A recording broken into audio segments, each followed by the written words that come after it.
ওয়ালাইকুম আসসালাম ওয়া রাহমাতুল্লাহি ওয়া বারাকাতুহু। জনাব মীর রুমি মুস্তাফিজুর রহমান স্যার তিনি সৌদি আরব থেকে জানতে চেয়েছেন যে কোনো স্ত্রীর যদি স্বামী মারা যায় এবং তিনি যদি অন্যত্র বিবাহ করেন তাহলে জান্নাতে কোন স্বামীর সঙ্গে তিনি থাকবেন, প্রথম নাকি দ্বিতীয়? আলহামদুলিল্লাহ ওয়াসসালাতু ওয়াসসালামু আলা রাসূলিল্লাহ।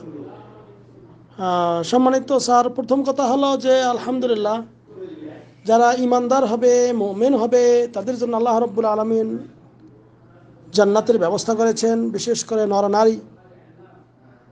এবং এ প্রসঙ্গে একটি হাদিস পাওয়া যায়, যে হাদিসে বলা হয়েছে যে আইয়ুমা ইমরাআতিন তুফিয়া আনহা যাওজাহা, যদি কোনো নারী তার স্বামী মারা যায়, ফাতাযাওয়াজাত বা'দাহ, এরপরে যদি ওই মহিলা অন্যত্র বিবাহ করে, ফাহিয়া লে আখিরে আজওয়াজেহা, তাহলে ওই নারী জান্নাতে তার সবার শেষের যে স্বামী, সেই স্বামীর সঙ্গে থাকবে। এই হাদিসটি শেখ আলবানী সহি বলেছেন, সহিউল জামে 2704 নম্বর হাদিস, সিলসিলা সহিহার মধ্যে 1281 নম্বর এটা হাদিস।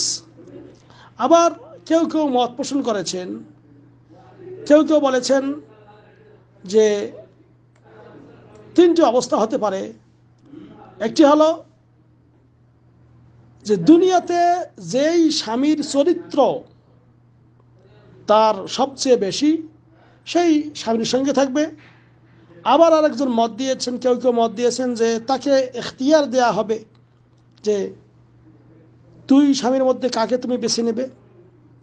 এবং তৃতীয় কথা যে তিনি সবার শেষের স্বামীর সঙ্গে থাকবেন। আর এই শেষের স্বামীর সঙ্গে থাকবে, তার দলিলটাই এটাই সবচেয়ে স্পষ্ট এবং গুরুত্ব, এবং প্রথম দুটি কথার এরকম সহি কোনো দলিল নেই। তবে শেখ মোহাম্মদ বিন সালেহ আল উসাইমিন রাহিমাহুল্লাহ তিনি এই 2 নম্বর কথাটাকেই পছন্দ করেছেন, যে তাকে এখতিয়ার দেয়া হবে যে দুই স্বামীর মধ্যে কাকে তুমি পছন্দ করো। এবং বিশেষ করে তিনি আরও একটি কথা বলেছেন, সেটা হলো যে সবচেয়ে উত্তম চরিত্র যার, সেই স্বামীর সঙ্গেই সে থাকবে।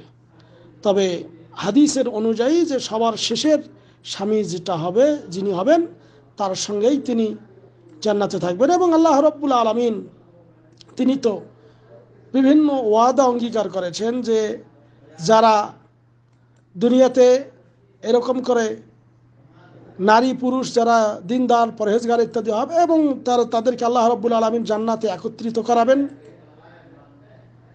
ছেলে মেয়ে স্ত্রী পুত্র সবাই একসঙ্গে থাকবেন। এমনকি ফেরেশতারা পর্যন্ত দোয়া করবেন, তারা বলবেন, যেমন সূরা মুমিনের মধ্যে রয়েছে 8 নম্বর আয়াতে, ফেরেশতাগণ আল্লাহর কাছে এই বলে দোয়া করবেন, কি বলবেন? রব্বানা ওয়া আদখিলহুম জান্নাতিন আদনিন আল্লাতী ওয়া'আদতাহুম,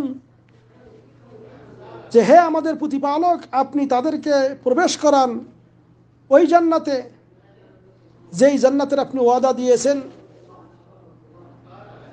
ওয়ামান সালাহা মিন আবাইহিম, এবং তাদের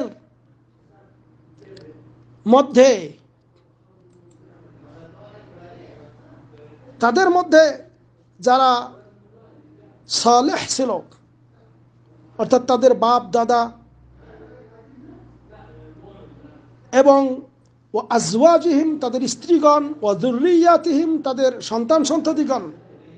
এক কথায় আল্লাহ রাব্বুল আলামিন যে ওয়াদা দিয়েছেন যে তাদের বাপ দাদা, স্ত্রী, সন্তান সন্ততি, এদের মধ্যে থেকে যারা সৎকর্ম করেছে তাদেরকেও আল্লাহ রাব্বুল আলামিন এই জান্নাতে প্রবেশ করাবেন। এটা আল্লাহ রাব্বুল আলামিনের অঙ্গীকার।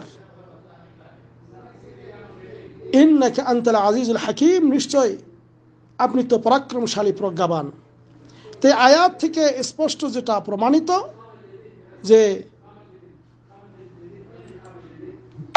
এই ছেলে মেয়ে স্ত্রী পুত্র সন্তান সন্ততি তারা জান্নাতে পাশাপাশি থাকবে। এমনকি অনেক সময় বাবার মর্যাদার সমান হয়তো, অর্থাৎ স্বামীর মর্যাদার সমান স্ত্রী পৌঁছবে না, স্ত্রীর মর্যাদার সমান স্বামী পৌঁছবে না। আল্লাহ রাব্বুল আলামিন তারপরেও তিনি দয়া এবং অনুগ্রহ করে তাদের একজনের কম হলেও তাকে আল্লাহ রব্বুল আলামিন মর্যাদা দিয়ে ওই স্বামীর সঙ্গে দিয়ে দেবেন ইনশাআল্লাহ। এটাই বিভিন্ন আয়াত এবং দলিল দ্বারা প্রমাণিত। আশা করি বোঝা গেছে। হাযা আল্লাহু আ'লাম বিসওয়াব ওয়া সাল্লাল্লাহু আলা নবিয়িনা মুহাম্মদ। আসসালামু আলাইকুম ওয়া রাহমাতুল্লাহ।